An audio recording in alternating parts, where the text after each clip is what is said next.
महाराष्ट्राचे सुपुत्र आणि देशाचे 52वे सरन्यायाधीश भूषण गवई 23 नोव्हेंबरला निवृत्त झाले। 6 महिन्यांच्या कार्यकाळात भूषण गवई अनेक कारणांमुळे सतत चर्चांच्या केंद्रस्थानी होते। सरन्यायाधीश पदाच्या कार्यकाळात भूषण गवई यांनी दिलेले काही ऐतिहासिक निकाल, निवृत्तीनंतरचा त्यांचा प्लॅन यावरच बोलणार आहोत आजच्या व्हिडिओमध्ये। नमस्कार, मी पूजा, तुम्ही पाहताय लोकमत। महाराष्ट्राच्या अमरावतीत जन्मलेले भूषण गवई प्राथमिक शिक्षण अमरावतीत केल्यानंतर कायद्याच्या शिक्षणासाठी मुंबईत स्थलांतरित झाले। मुंबई हायकोर्टात स्वतंत्र प्रॅक्टिस केल्यानंतर मुंबई हायकोर्टाच्या नागपूर खंडपीठात वकिली, त्यानंतर मुंबई हायकोर्टाचे न्यायमूर्ती, सुप्रीम कोर्टाचे न्यायमूर्ती, त्यानंतर 14 मे 2025 ला सुप्रीम कोर्टाचे 52वे सरन्यायाधीश म्हणून गवईंनी शपथ घेतली। 6 महिने 10 दिवसांचा गवईंचा कार्यकाळ होता। सरन्यायाधीश पदावर विराजमान झालेले भूषण गवई हे दलित समाजातील दुसरे आहेत। 2007 ला सरन्यायाधीश झालेले के.जी. बाळकृष्णन हे दलित समाजातील पहिले सरन्यायाधीश होते। निरोप समारंभाआधी एका कार्यक्रमात बोलताना गवईंचं एक विधान चांगलंच चर्चेत आलं होतं, ज्यामध्ये ते म्हणाले होते, मी बौद्ध धर्माचा अनुयायी आहे, पण मी खरोखरच धर्मनिरपेक्ष व्यक्ती आहे। मी हिंदू, शीख आणि इस्लामसह सर्व धर्मांवर विश्वास ठेवतो। शुक्रवारी भूषण गवई यांच्या कामाचा शेवटचा दिवस होता। सहकारी अधिकारी आणि न्यायालयीन अधिकाऱ्यांच्या उपस्थितीत त्यांचा निरोप समारंभ झाला। यावेळी भूषण गवई भावुक झालेले दिसले। माझ्या परीने देशासाठी जेवढं काही करता येणं शक्य होतं तेवढं मी केलं, त्याचं मला समाधान आहे, असं भूषण गवई म्हणाले। कोणत्याही पदाकडे ताकद म्हणून न पाहता देशासाठी सेवा करण्याची संधी म्हणून पाहिलं पाहिजे।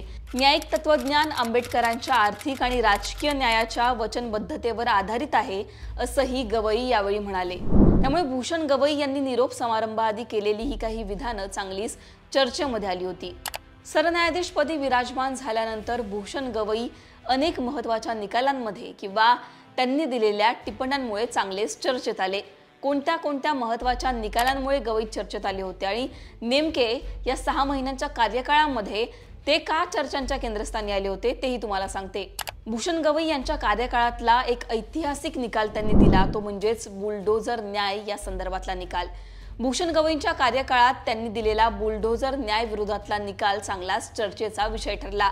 हा निकाल देताना गवई म्हणाले होते, कथित गुन्ह्यांमधील आरोपीच्या घरांना पाडणं म्हणजेच बुलडोझर न्याय कायदेशीर प्रक्रियांचं उल्लंघन आहे, कायद्याच्या राज्याचं हे उल्लंघन आहे।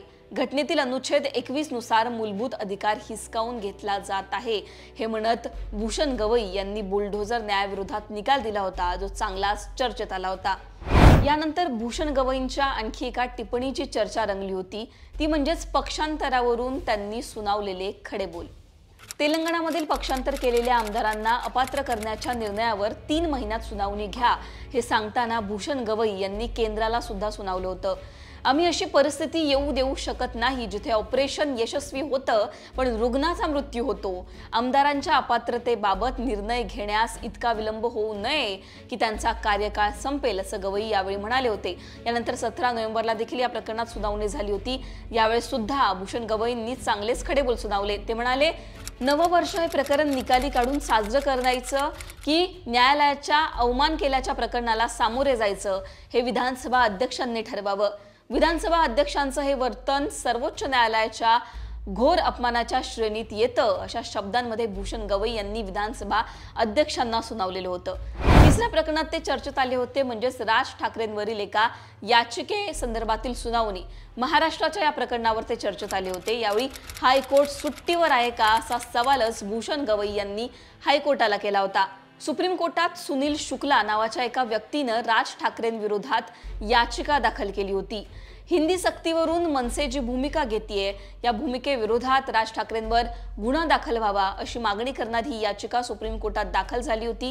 ही याचिका फेटाळत हायकोर्ट सुट्टीवर आहे का, असा सवाल गवईंनी केला होता आणि याचिकाकर्त्याला हायकोर्टात जा असा सल्ला त्यांनी दिला होता। चौथं प्रकरण भूषण गवई ज्यामुळे चर्चेत आले होते ते म्हणजेच त्यांनी ईडीवर केलेली टिप्पणी।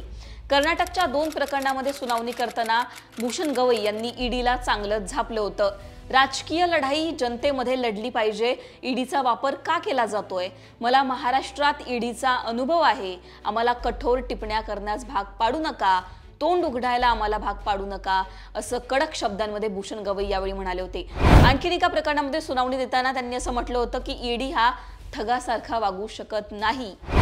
आणखीन एका प्रकरणामुळे भूषण गवई चांगलेच चर्चेत आले होते आणि वादात सापडले होते, ते म्हणजेच भगवान विष्णू मूर्तीबाबतच्या एका वक्तव्यावरून। यावेळी याचिकाकर्त्याला भूषण गवई यांनी असं म्हटलं होतं की याचिकाकर्ता जर भगवान विष्णूंचा मोठा भक्त असेल तर त्याने प्रार्थना करावी, ध्यान करावं आणि त्यांनाच विचारावं। या वक्तव्यावरून मोठा वाद झालेला होता, या विधानावर आक्षेप घेण्यात आलेला होता आणि त्यानंतर सोशल मीडियावर भूषण गवई मोठ्या प्रमाणात चर्चेत सुद्धा आलेले होते, ट्रोल झालेले होते। यानंतर भूषण गवईंनी स्पष्टीकरण सुद्धा दिलेलं होतं आणि 6वी आणि सगळ्यात महत्त्वाची घटना जी एकूणच भूषण गवईंच्या सगळ्या कार्यकाळामध्ये किंवा एकूणच जर आपण बघितलं तर सरन्यायाधीश जेवढे कोणी असतील त्यांच्या कार्यकाळात एखादी अशी घटना घडली नसेल ती भूषण गवई यांच्या कार्यकाळात घडली, ती म्हणजेच भूषण गवई यांच्यावर झालेला हल्ल्याचा प्रयत्न। राकेश किशोर नावाच्या एका वकिलाने भूषण गवईंच्या दिशेने बूट फेकण्याचा प्रयत्न केलेला होता। याआधी जे मी तुम्हाला प्रकरण सांगितलं, मध्य प्रदेशच्या खजुराहो येथील भगवान विष्णू संदर्भात याचिकेवर सुनावणी करताना भूषण गवई यांनी असं म्हटलेलं होतं की जर तुम्ही मोठे भक्त असाल भगवान विष्णूंचे तर त्यांनाच विचारा। यावरून वाद झालेला होता आणि या राकेश किशोर नावाच्या वकिलाने भूषण गवईंच्या दिशेने बूट फेकण्याचा प्रयत्न केलेला होता। एकूणच हा न्याय व्यवस्थेचा अपमान आहे असं बोललं गेलं होतं, पण भूषण गवईंनी यावेळी जी भूमिका दर्शवलेली होती, जो संयम दर्शवला होता, या प्रकरणामध्ये वकिलावर कुठलीही कारवाई न करण्याची भूमिका त्यांनी जी घेतली होती, ते सुद्धा त्याच्यामुळे सुद्धा मोठ्या प्रमाणात त्यांच्या संयमाचं किंवा त्यांच्या प्रतिक्रियेचं सुद्धा कौतुक झालेलं होतं।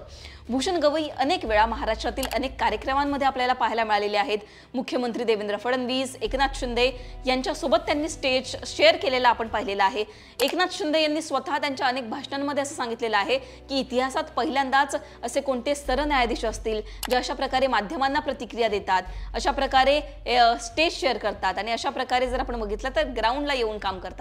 एकूणच सरन्यायाधीश भूषण गवई जे की आता माजी सरन्यायाधीश झालेले आहेत, त्यांच्या या सगळ्या कार्यकाळावर तुम्हाला काय वाटतं, तुमची काय मतं आहेत, तुम्हाला भूषण गवईंनी घेतलेला कुठला ऐतिहासिक निकाल तुमच्या आवडीचा आहे किंवा तुम्हाला तो महत्त्वाचा वाटतो, ते सुद्धा कमेंटमध्ये सांगायला विसरू नका।